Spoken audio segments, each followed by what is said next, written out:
Now, Yehudi Menuhin once said of Sarah Chang that she was the most wonderful, the most perfect, the most ideal violinist he'd ever heard. She was all of 10 years old, and she'd begun her education at the Juilliard School in New York at 5.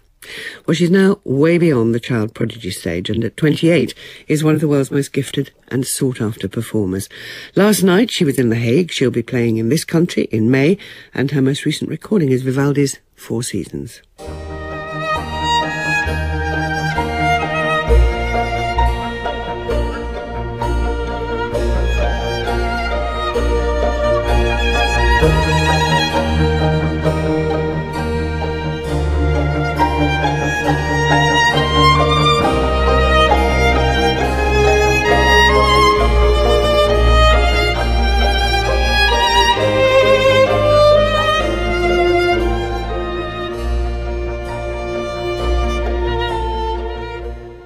Sarah, how easy has it been to move away from that child prodigy label that you carried for so long? It's not easy at all. I'm still living with it. People still refer to me as the ex-child prodigy or the ex-wunderkind. And, I know that as far as labels go, it's not, that bad of a label. But, it does stick as desperately as you try to peel it off. And if I had known back when I had started that I would be living with this label for the rest of my life, I might have even contemplated maybe starting a little bit later. But, it's okay. I deal with it. Why did you start so early? I mean, 5 was very young to go to the Juilliard. Well, you know what? I started the violin at 4. I was also playing the piano at the same time. I was taking swimming lessons and horseback riding. So it wasn't as if I had started the violin adamant to become a violinist. It was just one other hobby.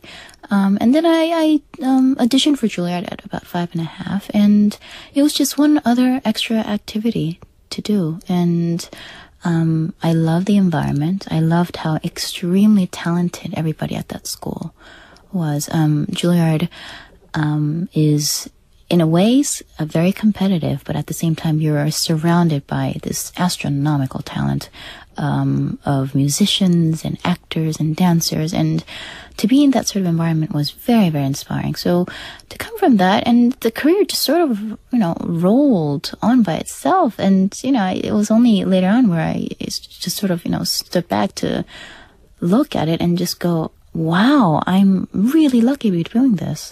You're going to be performing Bruch's Violin Concerto No. 1 when you come to perform here at the Royal Festival Hall. Yes. And you first played that as your audition for the Juilliard. What does a 28-year-old bring to a piece that a 5-year-old just couldn't? Well, I think even a child, even if it is a very mature child, who can play all the notes, I think the grasp of musicality and emotional depth isn't the same as a 28-year-old. And hopefully I'll be saying the same thing in 20 years, when I'm in my 40s. And, I would hope that I would grow as a musician. And, I think it's remarkable when I look at my old recordings, and I'm very proud of them.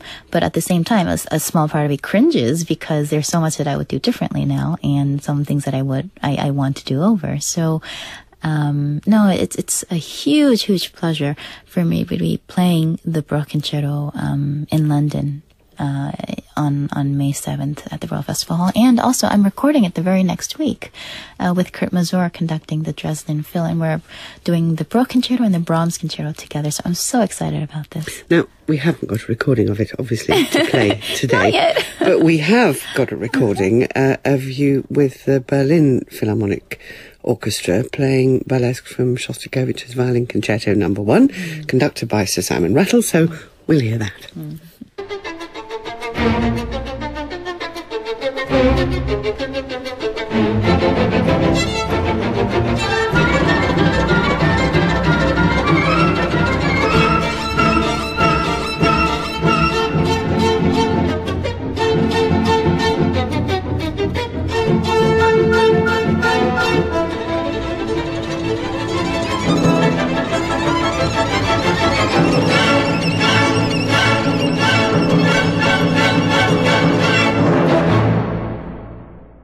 Now, you play with some of the world's most distinguished conductors.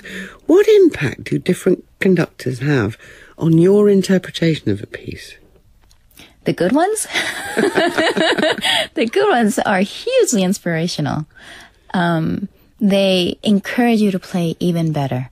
You go up there and you think that you know a piece so well, and then they just coax a whole different sound and a whole other level of playing from you, and you don't even know that you're doing it, but it's sort of, the musicality just oozes out of them, and you melt into that, and you want to play better. And I feel very fortunate that I've been able to work with some of the most incredible maestros on the circuit. And the bad ones, how much of a battle is it?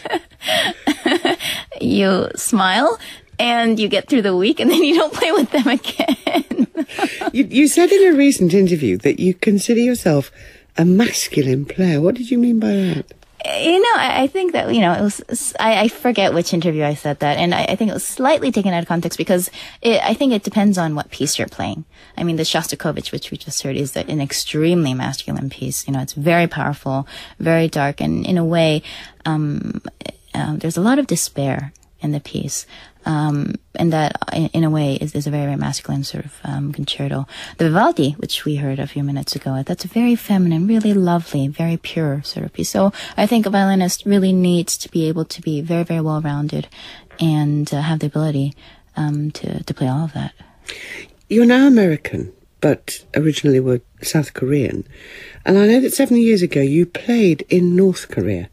What was that experience like for you? I was actually born in the U.S., so I am American. My parents are from South Korea, but they immigrated to the States 2 years before I was born. So I've been brought up very much American, but with Korean parents. It's been amazing growing up in a bilingual family with two cultures. Obviously, sometimes they clash, but I really do believe that my brother and I try to take the best from both worlds.